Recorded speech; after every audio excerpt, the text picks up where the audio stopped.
Boa noite, amados irmãos. Vamos estar dando aqui continuidade mais nesta leitura do livro Motivo das Provações.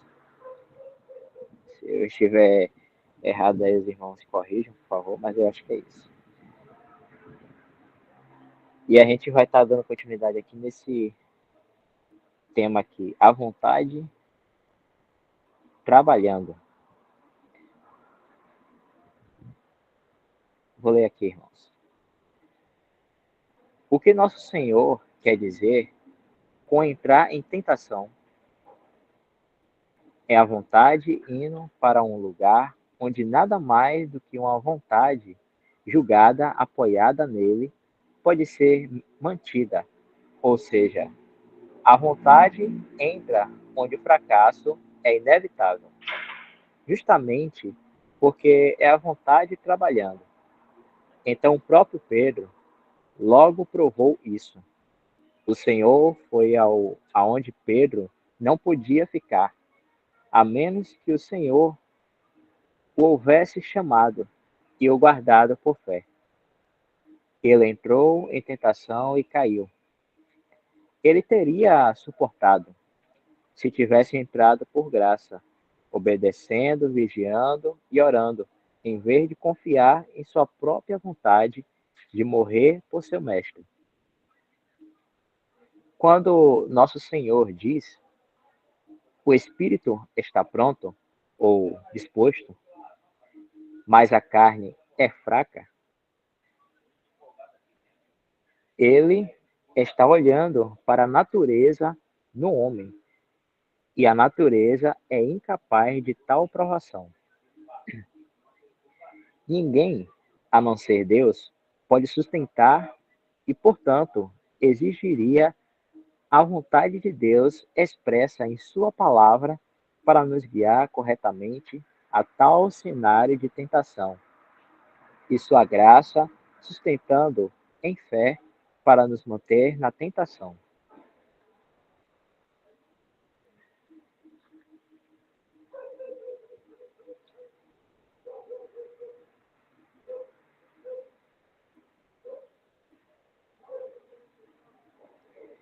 Teria sido uma abominação para Abraão sacrificar seu filho, a menos que Deus tivesse dito a palavra. Mas a fé, onde o eu é julgado, fortalece a alma para suportar a tentação. Nós não entramos em tentação quando permanecemos na obediência, na dependência e julgamento próprio.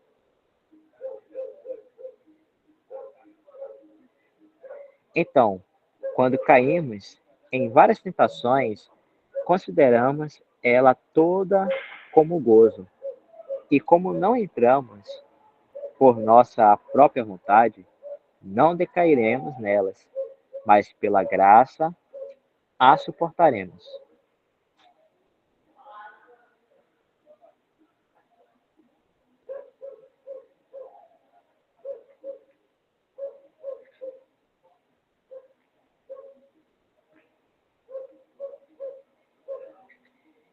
Que o Senhor nos ajude a vigiar e orar, tanto mais porque nos abençoou com tal conhecimento de Sua palavra e de si mesmo no Senhor Jesus Cristo.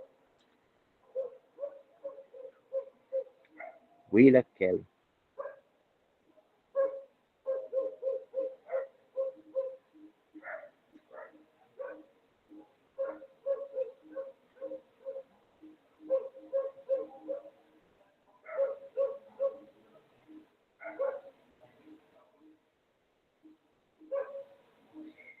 As provações da pobreza e das riquezas.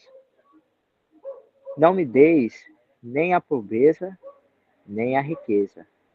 Foi um pedido sábio, e contentando-vos com o que tendes. É muitas vezes uma imposição necessária, pois nem sempre estamos conscientes de que ele disse: Não te deixarei, nem te desampararei. Ninguém talvez conheça as provações relacionadas com a pobreza ou as riquezas, além daqueles que são realmente levados a tais circunstâncias. Mas muitos do povo do Senhor têm sido provados por uma ou pela outra. A pobreza é facilmente entendida com a provação. Quando ela realmente acontece, sua pressão é profundamente sentida. Ser rico é mais agradável ao egoísmo humano e muitas vezes dar ao rico um lugar de honra e distinção entre os homens, de um modo que só é percebido como sendo uma aprovação por aqueles cujas consciências são exercidas, exercitadas diante do Senhor.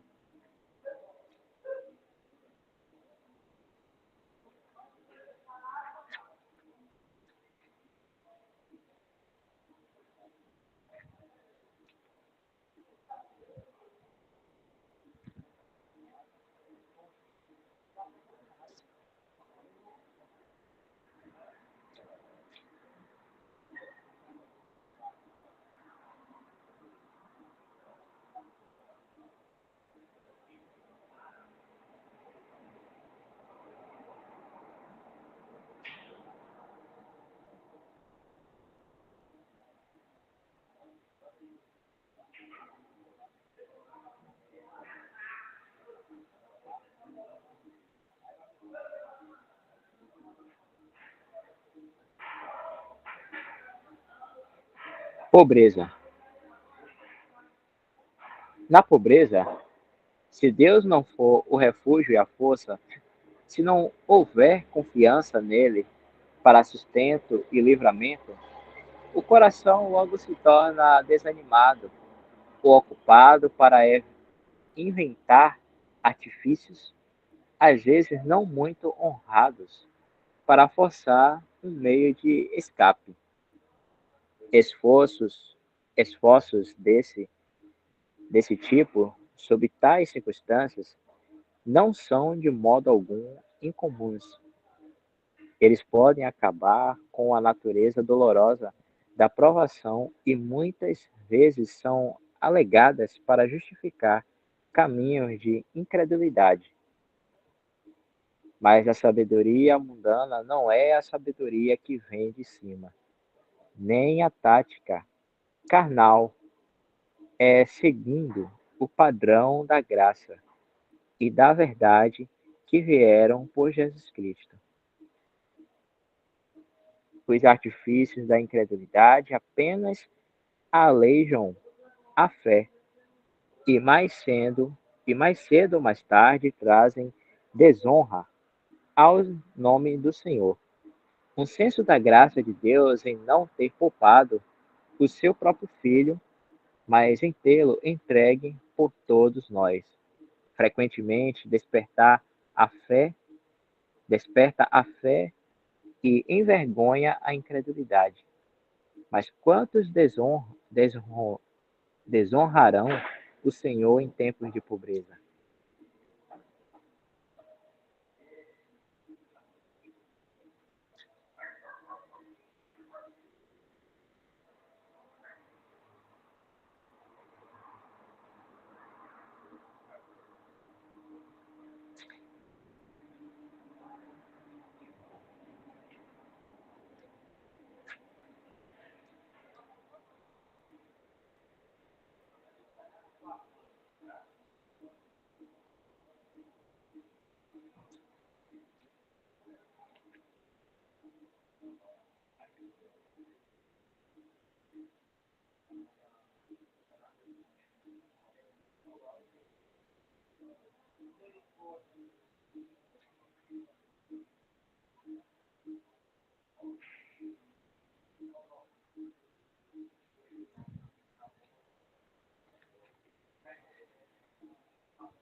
Na prosperidade terrenal, Na prosperidade terrenal, se Deus não for ouvido e obedecido, alguns poderão ter que aprender dolorosamente que a riqueza fará asas e voará ao céu como a águia. O seu caminho pode ser assolado por humilhações, desapontamentos, magreza espiritual e arrependimentos com a fé enfraquecida e a esperança tristemente diminuída. Só é feliz a alma que sabe que ela é do Senhor e pode verdadeiramente dizer: o qual me amou e se entregou a si mesmo por mim. Assegurado pela palavra de Deus que ele é aceito no amado e amado pelo Pai como ele ama o Filho. Ele entra na verdade que ele é mantido aqui apenas para fazer sua vontade. Para tal, toda a questão se resolve nisto. Qual é a vontade do Senhor? O coração dependente e obediente não vive para si mesmo, mas para aquele que morreu e ressuscitou por nós. Talvez não exista uma prova maior a qual um filho de Deus possa ser exposto do que rápido influxo de riqueza. Poucos têm sido capazes de suportar isso. Muitos têm caído gravemente com isso. Alguns foram atraídos de volta ao mundo que durante alguns tempo pareci- pareciam ter corrido bem em caminhos de separação dele, enquanto outros que iniciaram essa nova responsabilidade como mordomos de Deus têm crescido para buscar em lugar de honra entre os homens por meio dela. De fato, qualquer que sejam nossas circunstâncias, todo o povo de Deus tem dolorosamente de aprender que em nós, isto é, em nossa carne, não habita bem algum, e que não podemos produzir frutos a não ser que permaneçamos em nosso Senhor Jesus. Nada mais pode nos preservar no caminho que glorifica a Deus.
Mateus 8.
A felicidade de Deus nas provações.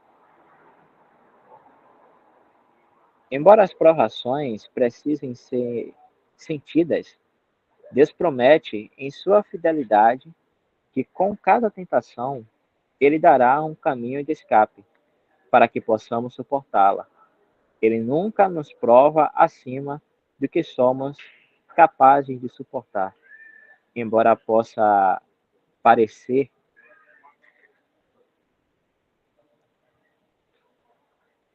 embora possa parecer que estamos cercados por todos os lados, ele sabe como nos livrar. Que provação para Isaías, quando foi enviado a dizer ao povo de Israel que seus corações seriam endurecidos, seus ouvidos estariam pesados e seus olhos fechados, para que não fossem convertidos e curados. Que provação a Abraão sair de seu país e de sua parentela e ir a uma terra estranha, sem saber para onde ia.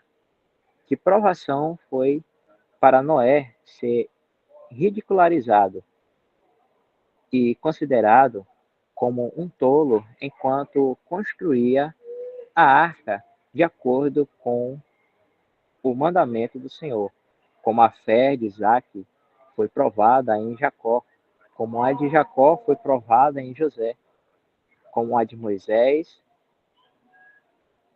estava preferindo sofrer a aflição,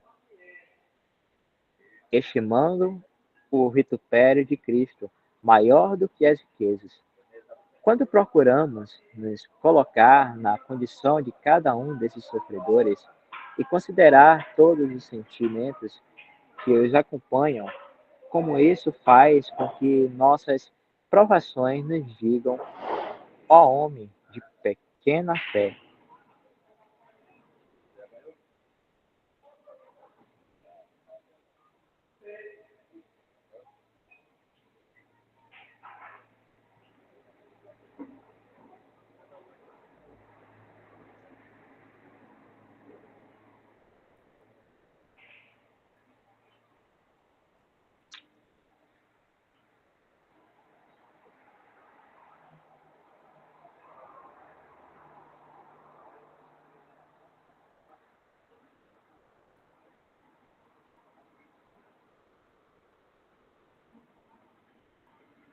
Parece que tem um hino aqui, né? Ou é um poema. Ele está perto. O Senhor corrige o que ama. Uma das verdades preciosas da Escritura, e lembramos-nos das provações daqueles jovens hebreus muito provados, que dentro da fornalha ardente, por causa de sua fidelidade, estiveram ali, mas cujo castigo foi atenuado pela presença daquele que estava perto, pois a fornalha de fogo ardente não foi apenas por eles pisada. Ó, eles tinham a bendita companhia daquele, o Filho de Deus. Que regozijo em meio à sua provação, como deve ter acalmado o medo deles na hora de sua aflição, só por saberem que ele estava perto. Assim, ao percorrermos o caminho da vida, provações e tristeza temos de encontrar, mas elas não nos dominarão se estivermos aos pés de Jesus.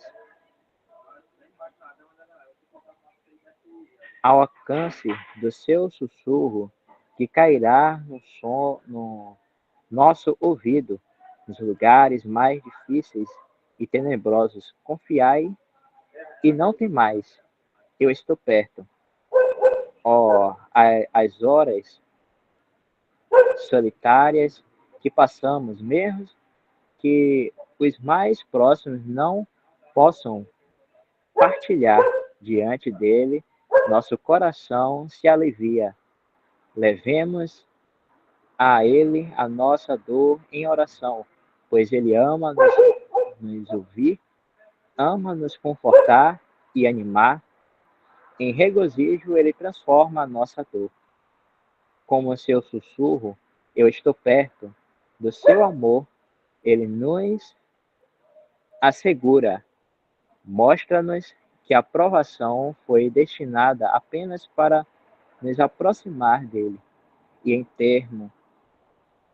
amor, eterno amor foi enviada para que pudéssemos confiar mais plenamente em seu amor enquanto estamos aqui e sermos sempre ouvintes, conscientes do seu sussurro, estou perto, e está sempre à espera, atentos por sua vinda nos ares, quando ele nos reunirá a si mesmo, para habitarmos com ele lá em cima.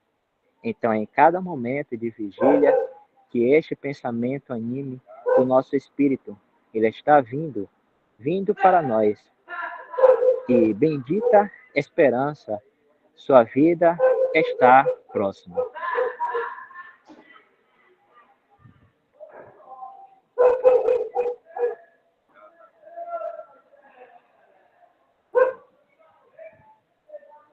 Em tudo dai graças, porque esta é a vontade de Deus em Cristo Jesus para convosco.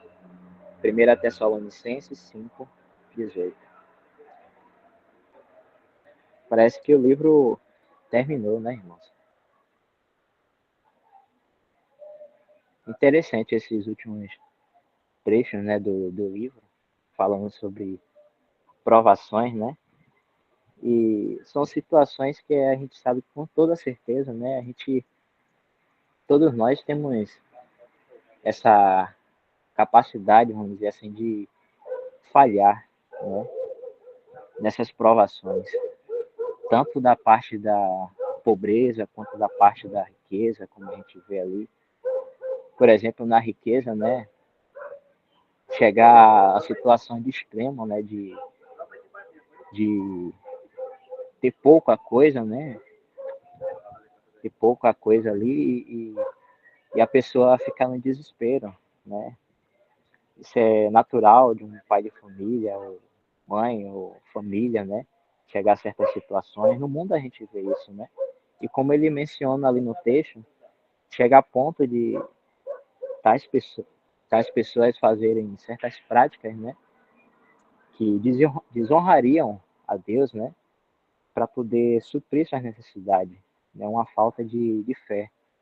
Mas para nós, irmãos, direcionado para nós, como um povo de Deus, né? Como filhos de Deus, pertencentes ao nosso Senhor, isso não deveria ser o nosso natural, né? Mas a gente, com toda certeza, e como quem agora nós conhecemos, né? A Deus, conhecemos ao nosso Senhor e Salvador, estamos sob o cuidado dele, a gente deveria caminhar e viver por fé, né? Sempre, eu lembro até da passagem de Mateus, deixa eu ver, 8:45, né? Lembro a passagem de Mateus, né? Sempre lembro. Deixa eu ver aqui, irmão, rapidinho, se eu encontro.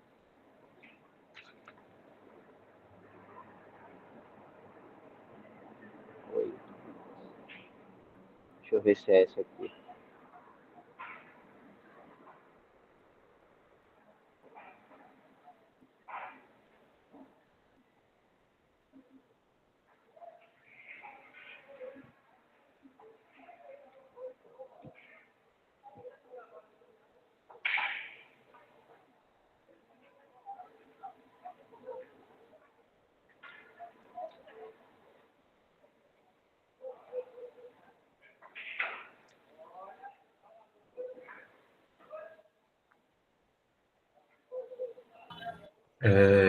Enquanto Jorge procura, eu achei aqui uma passagem em Provérbios, vou compartilhar aqui para os irmãos, e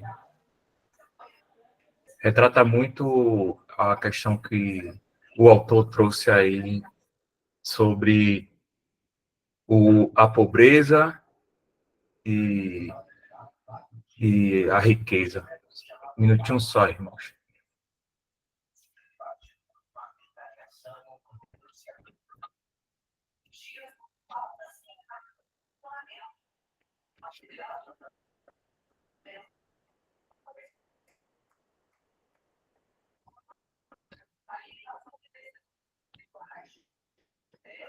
Provérbios 30, a partir do 30, versículo 7 até o 9. Duas coisas te pedi, não mais negues antes que morra. Afasta de mim a vaidade e a palavra mentirosa. Não me deis nem a pobreza, nem a riqueza. Mantém-me do pão da minha porção acostumada, para que, porventura, de fato, te não negue e diga: quem é o Senhor? Ou que, empobrecendo, não venha a furtar e lance mão do nome de Deus. E também, pensando aqui, teve uma live que até o irmão falou que o irmão, ele pode enriquecer, sim, mas não faria sentido se não fosse glorificar a Deus, né? E a gente vê várias passagens, né, de irmãos que pela fé usaram essa benevolência em razão não só do evangelho, mas também na em auxílio de outros irmãos, né?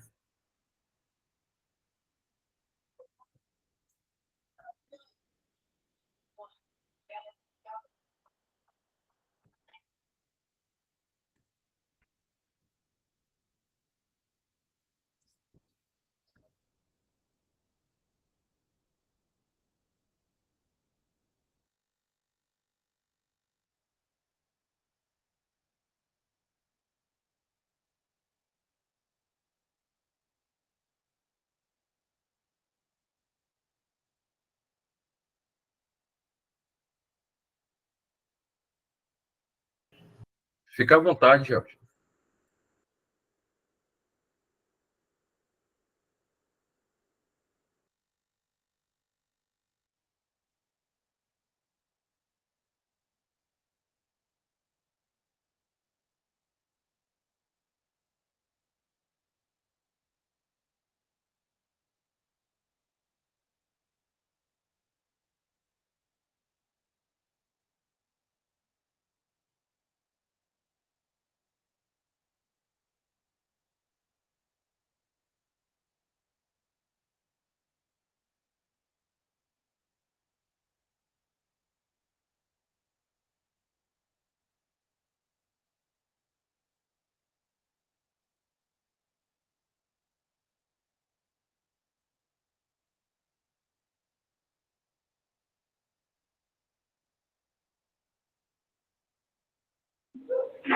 Eu estava procurando a passagem aqui.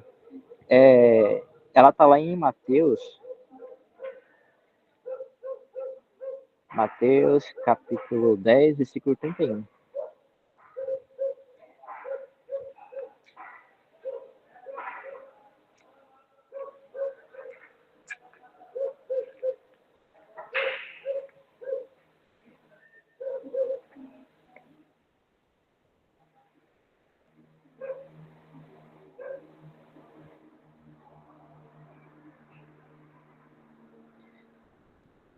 Falando da situação de pobreza, por exemplo, irmãos, eu lembro logo dessa passagem, né? Que o nosso Senhor, ele falando ali, né, para os seus discípulos, e serve para nós com certeza, que o Senhor, ele demonstrando, né, o seu cuidado para com os que são seus, ele diz, né, a gente pode até pegar um pouquinho mais de trás, no versículo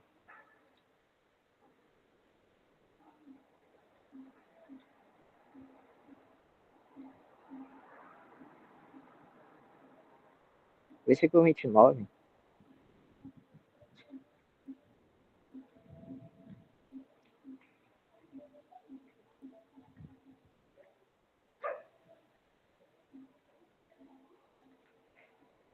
Aí você diz assim: não se vende 2 passarinhos por um certil, e nenhum deles cairá em terra sem a vontade de vosso Pai? E até mesmo os cabelos da vossa cabeça estão todos contados. Não temais, pois, mais valei vós do que muitos passarinhos.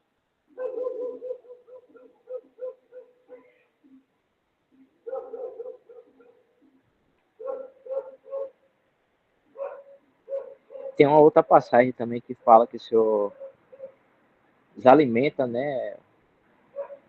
Os passarinhos, seus irmãos lembrar aí.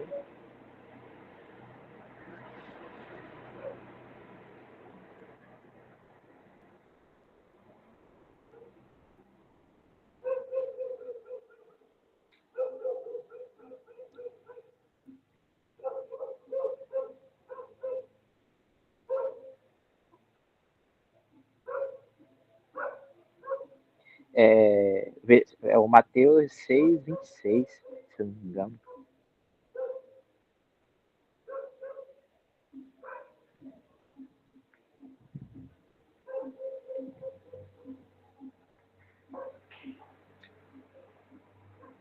É isso. Na verdade, é esse mesmo que eu estava procurando também. Pois isso vos digo, não andeis cuidadosos quanto à vossa vida, pelo que haver de comer, ou pelo que haver de beber, nem quanto ao vosso corpo, pelo que haver de vestir. Não é a vida mais do que o mantimento, e o corpo mais do que o vestido? Olhai para as aves do céu, que nem semeiam, nem cegam, nem ajuntam em celeiros, e o vosso Pai Celestial as alimenta. Não tendes vós muito mais valor do que elas? E qual de vós poderá, com todos os seus cuidados, acrescentar um côvado à sua estatura?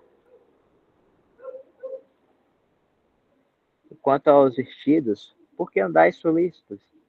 Olhai para os lírios do campo, como eles crescem, não trabalham nem fiam. E eu vos digo que nem mesmo Salomão, em toda a sua glória, se vestiu como qualquer deles. Pois se Deus assim veste a erva do campo, que hoje existe, amanhã é lançado no fogo, não vos vestirá muito mais a vós, homens de pouca fé. Não andeis, pois, inquietos, dizendo: que comeremos, ou que beberemos, ou com que nos vestiremos? Porque de todas essas coisas os gentios procuram. De certo, vosso Pai Celestial bem sabe que necessitais de todas essas coisas.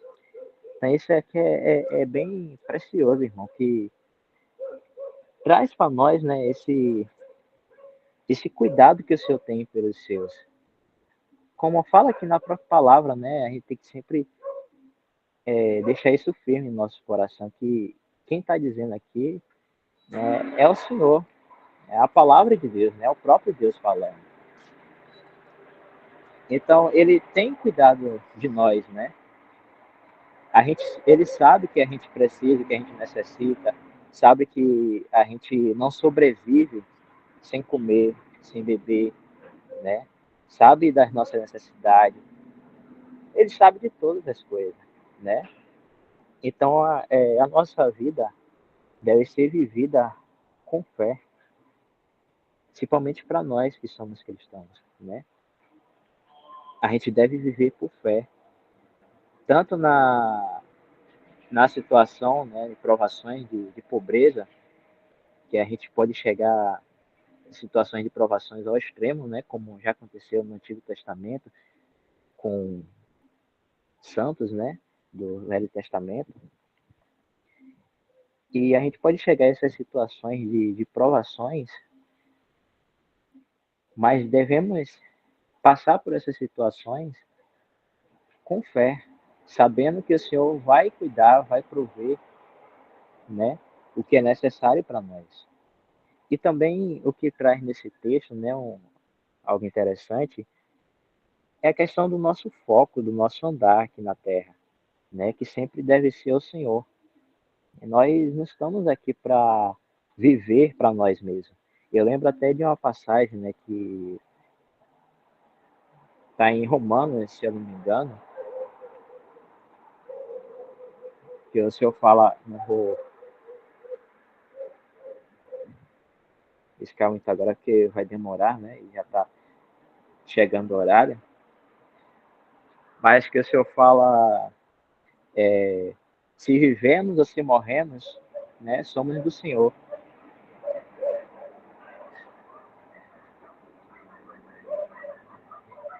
E também tem uma outra passagem, né, que fala que tudo que nós fazemos deve ser feito para a glória de Deus, né? Então isso fala de nossa vida ser dedicada ao nosso Senhor, que nós pertencemos a Ele agora.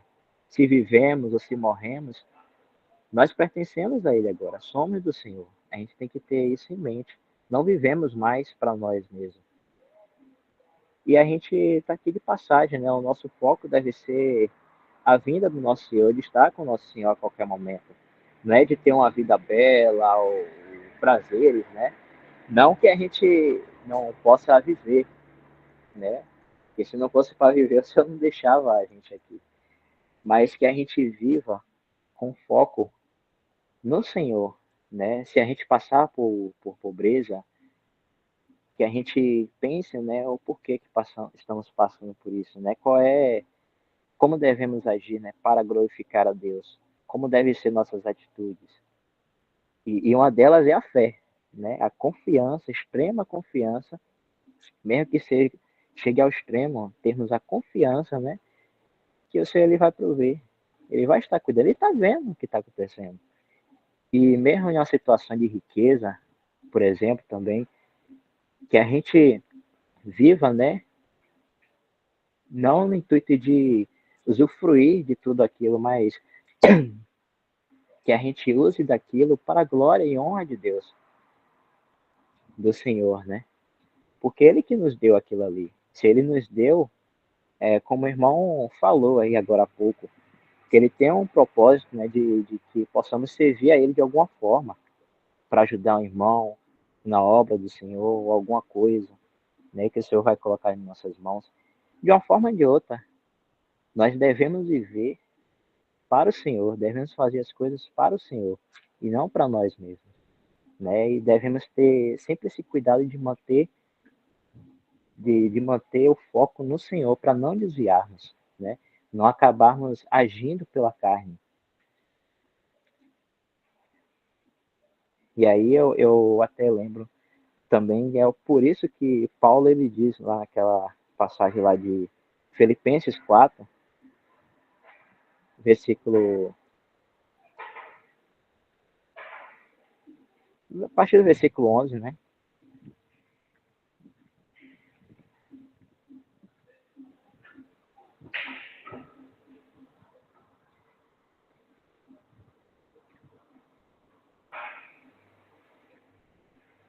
Paulo diz assim,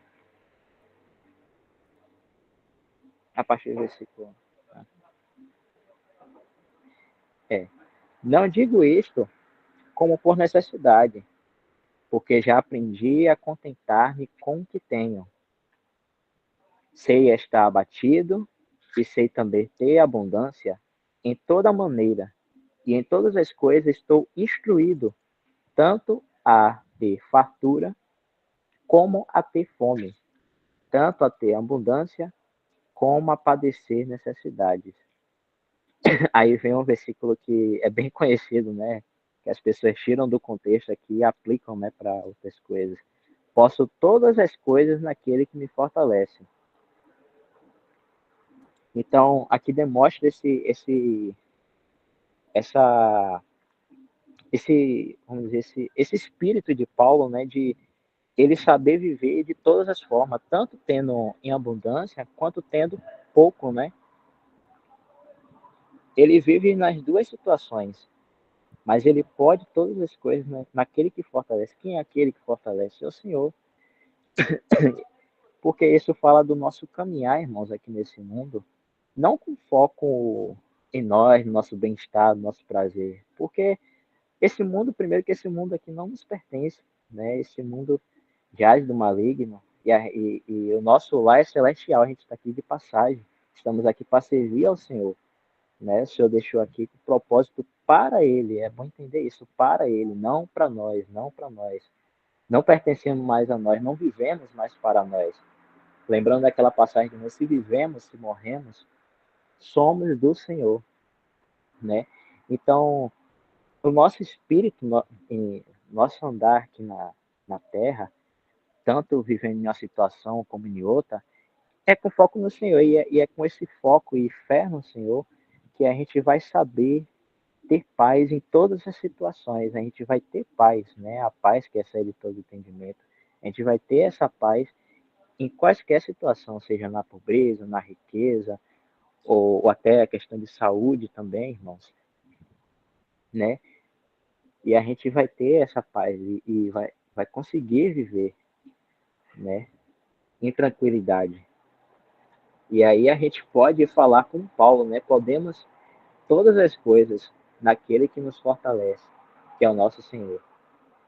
Então que o Senhor nos ajude, né? A gente ter esse foco no Senhor e que possamos cada vez mais viver por fé e confiança nele, confiança em que ele está sempre cuidando de nós e que a nossa vida deve ser dedicada a ele, que a gente não deve focar em nós, mas sim nele, nos interesses dele.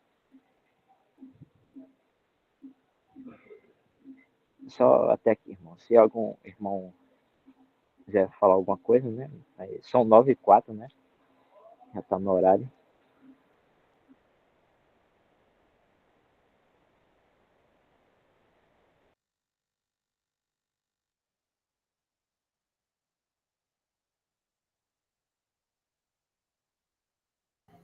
Pronto, Dal. Encerramos o livro O Valor das Provações.